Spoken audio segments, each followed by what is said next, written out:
بسم اللہ الرحمن الرحیم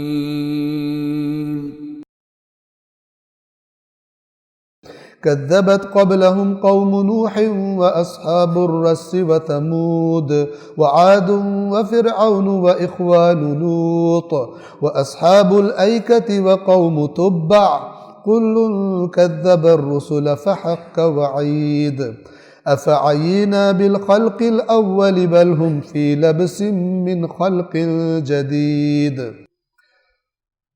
اور پھر یہ جملہ بریکٹس میں، کیونکہ اگلی بات یہ ہے کہ اگر یہ جھٹلائیں تو پھر پچھلی قوموں کا قصہ قرآن بار بار بیان کرتا ہے. آیت نمبر 12، ان سے پہلے نوح کی قوم اور اصحاب الرس اور ثمود نے تکذیب کی. رس عربی زبان میں کہتے ہیں کنویں کو، چائے میں ڈبونے والے کو رس ہم لوگ کہتے ہیں، البتہ وہ بھی رسک ہوتا ہے، کہ اس کے اینڈ میں ہوتا ہے، ہم پنجابی میں رس بولتے ہیں اس کو. تو رس عربی زبان میں کہتے ہیں کنویں کو. تو یہ بھی ایک بڑی عجیب و غریب قوم تھی. ان کے نبی کا نام جو روایات میں آیا وہ حنظلہ تھا. یہ اپنے نبی سے اتنے تنگ آئے کہ ان کو اٹھا کے کنویں میں پھینک دیا، یعنی ان کو کنویں میں ڈبو دیا. یہ اصحاب الرس، اور ان پر اللہ کا عذاب آیا. یہ میں کہا کرتا ہوں اور اس پہ غور کیا کریں، جو حقیقی دین ہے نا، جو انسان کی خواہش سے ٹکراتا ہے، اس سے انسانوں کو پرابلم ہوتا ہے. اس لیے انبیاء ویلکم نہیں ہوتے، اس لیے اللہ کا دین ویلکم نہیں ہوتا. مگر اس کے لیے ویلکم ہوتا ہے جو اندر سے خدا کو جھکنا چاہے، اپنی مرضیوں کو چھوڑنے پر آمادہ ہو جائے، تو اس کو یہ بڑا میٹھا لگتا ہے.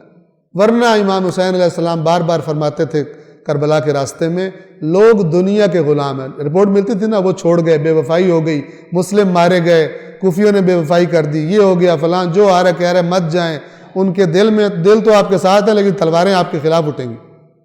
تو امام فرماتے تھے الناس عبید الدنیا، یہ لوگ جو ہیں یہ دنیا کے غلام ہیں، دنیا کے نوکر ہیں. والدین لائق علی السنتہم، دین کو تو یہ چکھتے ہیں، مزیدار ہے، اگر مزیدار لگے تو رکھتے ہیں، اور اگر آزمائش ہو جائے، تھوڑا کڑوا ذائقہ ہو جائے، امام نے فرمایا قل الدیانون، پھر میدان میں دیندار تھوڑے ہی نظر آتے. دیکھ لیں قرآن کی جو باتیں وہ پریکٹیکلی اہل بیت اطہار کے ساتھ بھی وہی کچھ پیش آیا، انبیاء کے ساتھ بھی اس سے پہلے وہی کچھ پیش آیا، جو اس راستے پر ہے ان کے ساتھ وہی کچھ پیش آتا ہے. ان سے پہلے نوح کی قوم اور اصحاب الرس اور ثمود، حضرت صالح کی قوم، انہوں نے جھٹلا دیا. یہ ثمود پہاڑ کاٹا کرتے تھے اس زمانے میں، بڑی ان کے پاس ٹیکنالوجی تھی زبردست. اور قوم عاد، حضرت ہود کی قوم، اور فرعون اور برادران لوط، اخوان لوط، بھائی کہا ہوا، اس لیے کہ اللہ نبیوں کو مخلص قرار دیتا. ہم نے ان کی طرف ان کے بھائی نوح کو بھیجا. بھائی کیا؟ اسی قوم میں ان کے مخلص ہیں، کہ ایک بھائی دوسرے بھائی کا مخلص ہوتا ہے. ورنہ جو انما المؤمنون اخوہ ہے، یہ وہ والا اخوہ نہیں ہے جو حضرت یوسف کے بھائیوں والا اخوہ ہے، ٹھیک ہے. اسی طرح یہ اخوان لوط، یہ لوط کی قوم مراد ہے، اور بھائی اس لیے کہا جا رہا ہے کہ حضرت نوح ان کے مخلص تھے، وہ بھائی نہیں بنے. بعض دفعہ ہوتا ہے ایک تو بھائی بن رہا ہوتا ہے، دوسرے بھائی اس کو کنویں میں پھینک آتے ہیں، دوسرے بھائی اس کو قتل کرنے کے درپے ہو جاتے ہیں. اور ایکہ والے، اصحاب الایکہ، ایکہ عربی میں کہتے ہیں درخت کو. یہ حضرت شعیب کی قوم تھی، شہر مدین تھا، مدین سے باہر ایک بہت درختوں والی جگہ تھی، وہاں پر یہ لوگ رہا کرتے تھے اور ان پر بھی عذاب آیا. اور تبع کی قوم، تے بے عین اور بے پر تشدید ہے، تبع. یہ جیسے مصر کے بادشاہوں کو فرعون کہتے تھے، یمن کے بادشاہوں کو تبع کہتے تھے، اور یہ ایک جس تبع کی قوم تھی اللہ کا نافرمان، ان پر عذاب آیا، اس کا تذکرہ ہے. یہ سب وہ تھے جن کو مکہ والے جانتے تھے جب قرآن اتر رہا تھا، اور ان کی عذاب شدہ بستیوں کے کھنڈرات کے پاس سے گزرا بھی کرتے تھے، دیکھی بھی ہوئی تھی. اس لیے اللہ نے ان کو بتایا، ان کے نام لیے.